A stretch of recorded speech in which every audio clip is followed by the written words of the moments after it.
now there's going to be two interesting things that pop up. So for those business, I don't know if you remember when I think it was 2012 maybe, when Marissa Mayer became the CEO of Yahoo in the U.S. No.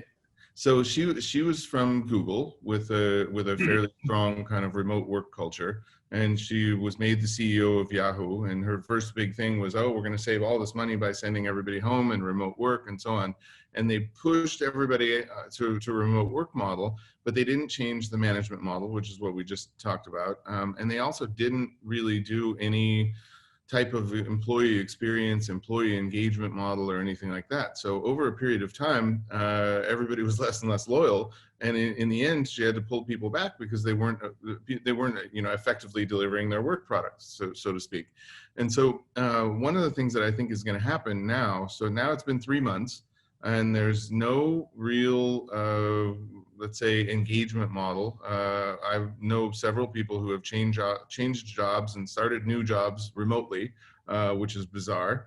So the whole kind of employee onboarding, remotely is interesting. Getting to know your team remotely, it's very interesting. And I think if companies want to keep a large portion of their workforce remote, they're going to have to spend a lot of time not only on the management model, on adapting, standardizing work product and changing the management model, but also working on what is an employee experience for somebody that's working from home 80% of the time. And what do we do for them? Do we pay for their internet connection? Do we give them, I remember when I started working at PwC in Prague in 1999, they said, listen, our senior managers typically work 60, 70 hours a week. If you'd like, we will equip a company workspace for you in your apartment. And they gave me a desk and a chair, and I had my laptop obviously, and so on. And it was actually great because it was more comfortable than what I had in my apartment as a workspace. And I think that kind of stuff is going to pop up, as well as the engagement model, where even if you don't have to pull somebody back, you're going to bring people back anyway, so that they get social context, interpersonal relationships with their colleagues, a sense of community, team dynamic, things like that. And I think without that, it'll actually be very difficult to lead. If everybody's dispersed and there's no real emotional connection between me and you, then how do you inspire me? And it's kind of difficult. Well, this is the point I was making earlier, which is the one about how over time, if you have an existing corporate culture and a team, you can maintain that. But bringing new people in and just over time maintaining it, it's a real challenge. And also there'll be, this whole scheduling about who is it that comes to the office, how do you rotate them, how do you make sure that the right people interact? There's a lot of stuff out there, a lot of room for consultants with which I could look at you. See, I knew that would bring a smile to your face. Yeah, there's an idea. Yeah. So what do you think a leader looks like then coming out of this? If before a leader was getting big groups of people and rah and inspiring and guiding, how do you inspire and guide groups over Zoom? Well, one of the things is you work on your style over Zoom. I mean, I think there's a whole how do you interact with people over this medium? I mean, I got a front end feeling for this when I was teaching a class in St. Pete, and I had like 35 students. And, when I teach, I try and put in a little levity, put some jokes around. And of course, I benchmark how it's going by, first of all, being able to see the students and whether they're on the phones or not. If they're busy, they're texting their girlfriends, and you know that you've lost them. So that's one thing. And the second thing is that when I made a joke, people would laugh. So then you knew people were still engaged. Well, I had a class just as this thing kicked off, and everybody was on Zoom. Everybody was on mute. Quite a lot of people weren't physically, visually present. So I had just the initial. I was talking to my computer. And, that's a very different kind of skill, and actually getting comfortable enough with this machine that you can project yourself, because as we all know, leadership is about authenticity. And people will only follow you if they believe that you're an authentic leader. Well, how do you project that authenticity through this medium. And so I think there's a whole skill set, actually, that people who make the assumption that because they know how, they can click on the link and there's your face, they don't know how to actually interact and how to project in the same way that they might be able to, in the flesh. So that's one thing that people are going to have to learn.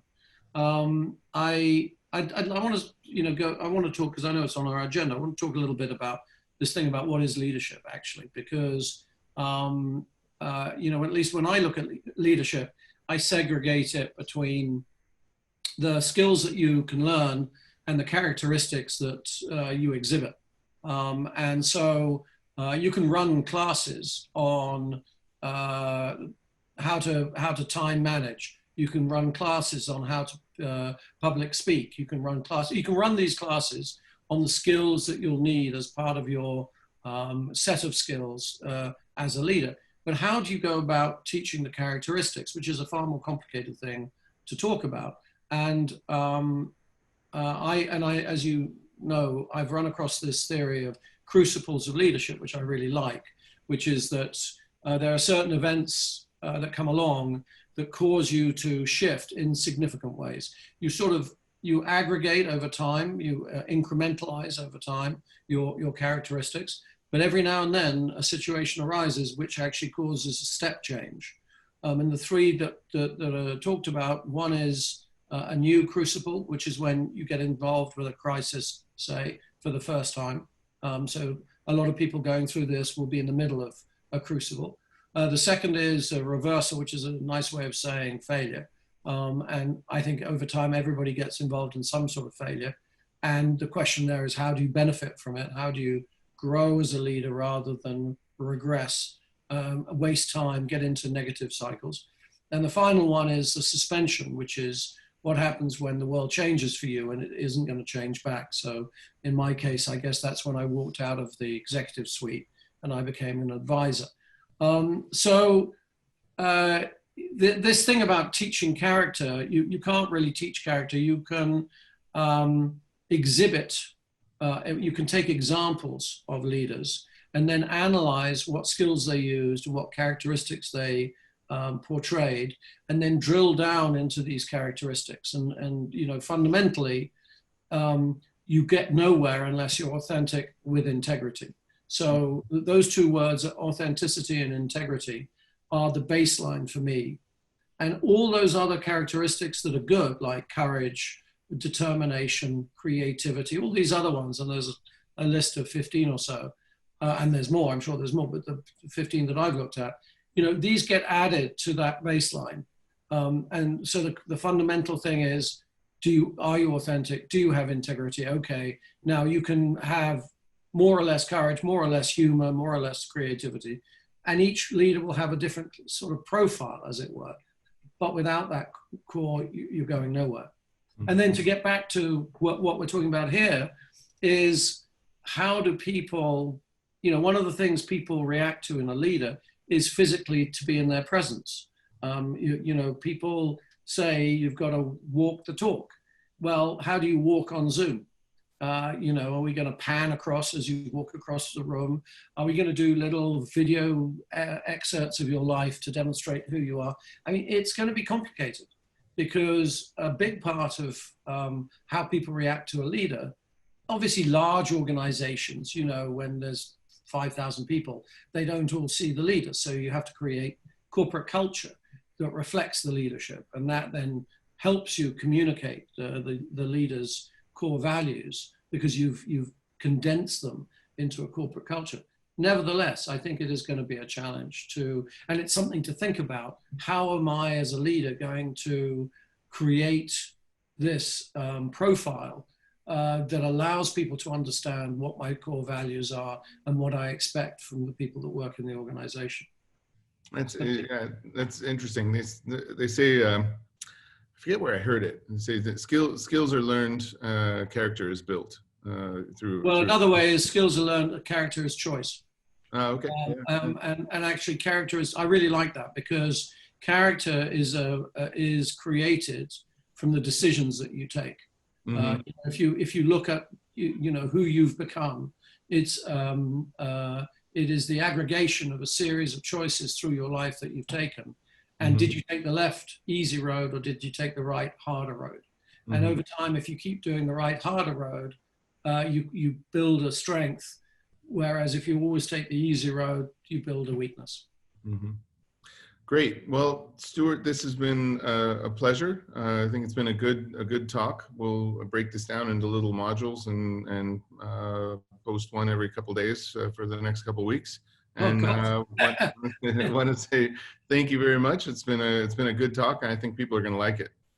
Well, listen, Michael, I think these are great. We know each other a long time. I enjoy chatting. You know, we do that anyway. And I've enjoyed it too. So thank you for the invitation. Awesome. All right. Thanks, Stuart. Okay. Ciao. Ciao.